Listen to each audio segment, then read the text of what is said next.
on this July 3rd, 2019, one day before America's Independence Day, I toured Valley Forge, which is an encampment that George Washington used in the early stages of the Revolutionary War.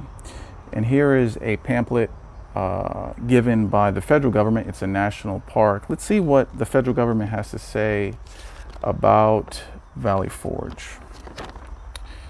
On December 19, 1777, 12,000 soldiers and 400 women and children marched into Valley Forge and began to build what would become the fourth largest city in America, with 1,500 log huts and 2 miles of fortifications. So these men used the Valley Forge area to keep an eye on the British who were stationed in Philadelphia. But it was a very hard winter. They didn't have meat. They didn't have a lot of supplies and food. They didn't have medicines. A lot of men died. So what's the most important thing that the federal government wants you to know about this is what follows in the next sentence. Lasting 6 months, the encampment was as diverse as any city, with people who were free and enslaved, wealthy and impoverished, speakers of several languages, and followers of several religions. Yeah, Valley Forge was like a modern international airport. It was diverse and multicultural.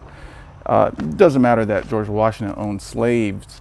He loved the various diversity.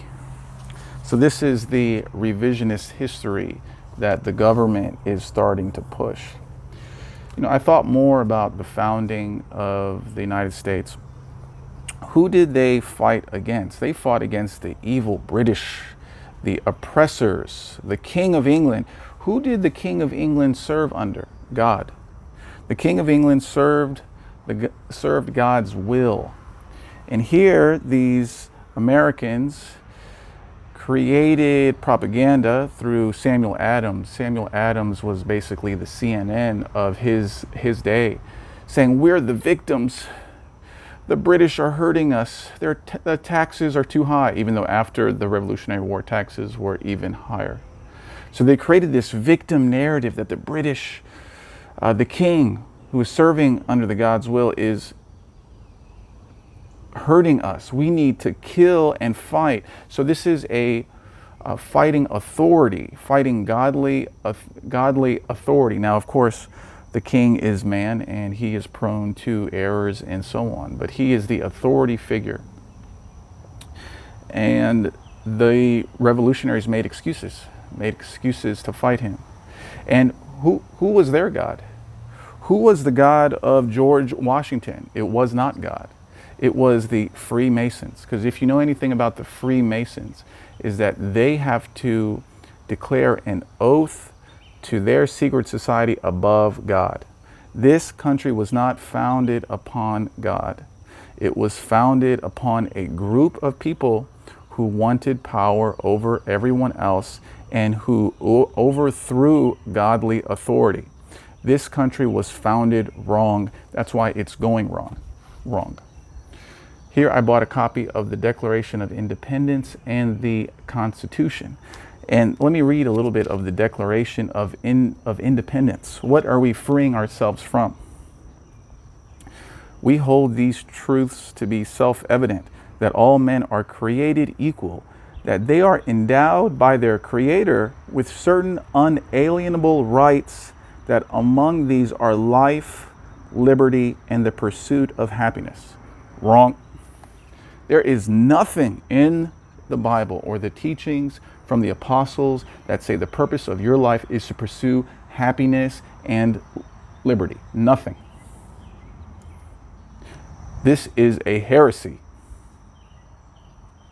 So what you have to understand is that the American revolutionaries were the first social justice warriors of their day who overthrew God to establish a secular nation that has gone on to become the most evil in the entire world.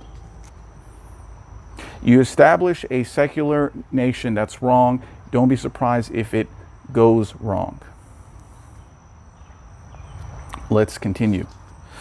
That to secure these rights, governments are instituted among men, deriving their just powers from the consent of the governed. Wrong. Their powers come from God, not from man. That whenever any form of government becomes destructive of these ends, it is the right of the people to alter or to abolish it and to institute new government. Wrong. There is nothing in the Bible that says if you don't like your country, you can go to war. Yes, there are exceptions. You are allowed to fight against authority in some very specific cases. But what the Declaration of Independence is the revolutionary justification for the wrong that they committed.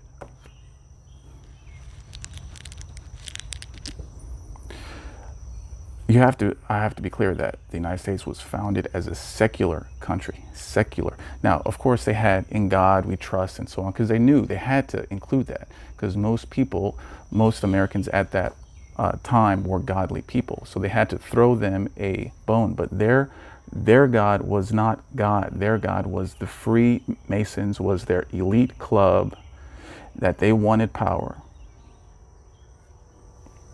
that they used to take power. The last thing I wanted to mention is that Washington Chapel. Now that chapel was created after George Washington, I think in the early 1900s.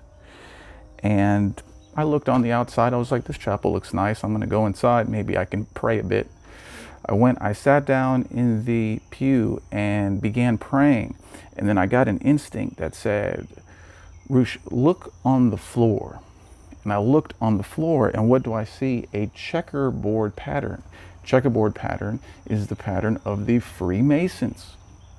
Then I got up, obviously, prayer time is done. I can't pray in a Freemason temple. There was the coat of arms, and under was Latin. And I Googled what the Latin was, and it said, the ends justifies the means. Yeah, the means of the Freemasons. To get power at all costs. The end is their power, their glory. You look on the stained glass windows, I was expecting to see prophets of the Bible. No, I saw patriots who fought in the war. This church glorified the Freemasons. It wasn't a church to glorify God. I got out of there quickly. I'm not going to pray to God in a satanic temple. I'm surprised it even had a cross in it. So unfortunately, 4th of July is tomorrow, and I can't buy into this. We fought against oppression. We were the victims. We were the victims that had to overthrow unjust authority to establish a mostly secular nation that has gone on to drug children to change their sex from male to female. The gayest country in the entire world is because it started wrong. It started wrong. The reason we're in this mess today is because what the founders did, and the founders overthrew God to establish their own power. So, happy 4th of July to you.